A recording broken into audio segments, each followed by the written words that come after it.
बोले लव जिहाद शब्द जो है ना वो सबसे पहले झारखंड में आया।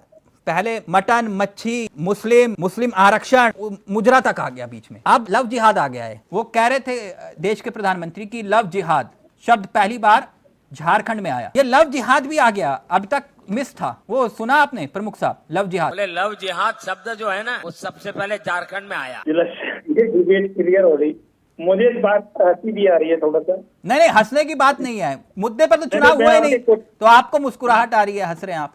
मैं आपके किसी ने बेरोजगारी की बात नहीं, किसी ने शिक्षा की बात नहीं की, किसी ने महंगाई की बात नहीं की, और यहाँ लव जिहाद की बात हो रही है। मैं आपके क्वेश्चन का जवाब देने से पहले कुछ पर्सनल जो कमेंट आपकी उस पर डिबेट पर कर रहा हूँ, क्षमा चाहते हूँ कि मुझे भी पता नहीं मेरी कितनी डिबेट होगी, हजारों से जब बड़ा संख्या तो कितनी होगी, लेकिन आप जैसा एंकर कोई दूसरा मिला नहीं। चैनल बड़े मिले, छोटे मिले, बीच के मिले, हर स्तर के मिले, लेकिन एंकर दूसरा पता नहीं क्यों नहीं बना। अब ये तरीका आपका जो है, आपने एक मिशन बना रखा है कि आपसे कोई बचना नहीं है।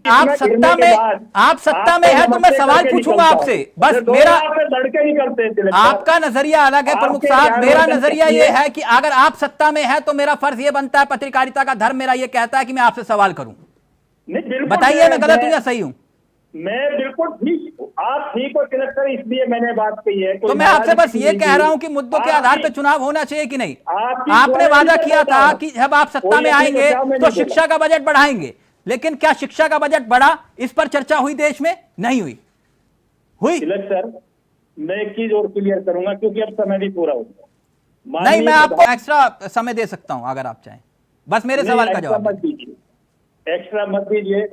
अब चुनाव में हमारी भी थकान है और हमारा भी लगभग जो काम पूरा हो लिया है, हम भी थोड़ा आराम चाहते हैं। 4 जून की तैयारी करेंगे तो समय से ही पूरा होना दीजिए। लेकिन मेरा आपसे वादा है, सवाल का जवाब मत दीजिए बेशक, लेकिन मेरा वादा यह है कि ऐसी सवाल बरकरार रहेंगे। आप सत्ता में रहेंगे तो आपसे, और तिवारी जी या उपाध्याय जी आएंगे तो उनसे, सत्ता में जो होगा सवाल उसी से पूछूंगा।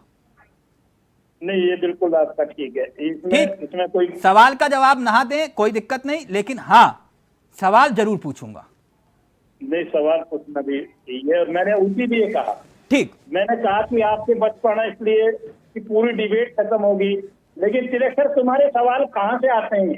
कहाँ से स्टडी करते हो, कहाँ से तैयारी करते हो? क्या पूरी रात आपको यही मंथन करना है कि कौन सा प्रवक्ता तुमसे बचेगा? देखिए, मैं अपने लिए नहीं कह रहा, हो सके मेरी जगह कोई और होता, उसके साथ भी यही हाल होता कि आपने उसे जाने ही नहीं देना।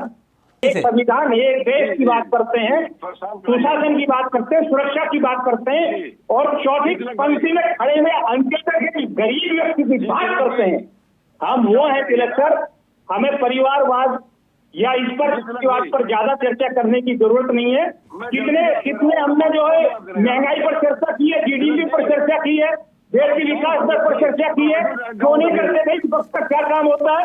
अरे आप आइए, पेट्रोल पर जिक्र करिए, आप सब्जी पर, तेल पर, आपके यहाँ सरकार प्याज पर गिर जाती थी। भाई आपके पास कुछ मुद्दा था नहीं।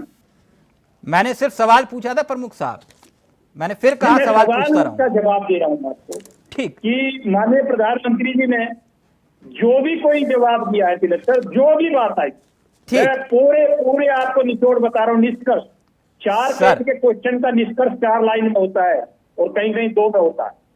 सिर्फ जवाब दिया है जो क्वेश्चन उन पर दागे गए। सर, मैं आपसे सिर्फ ये चाहता हूं कि देश में मुद्दों के आधार पर चुनाव हो, ताकि जनता चयन कर पाए कौन सही कौन गलत।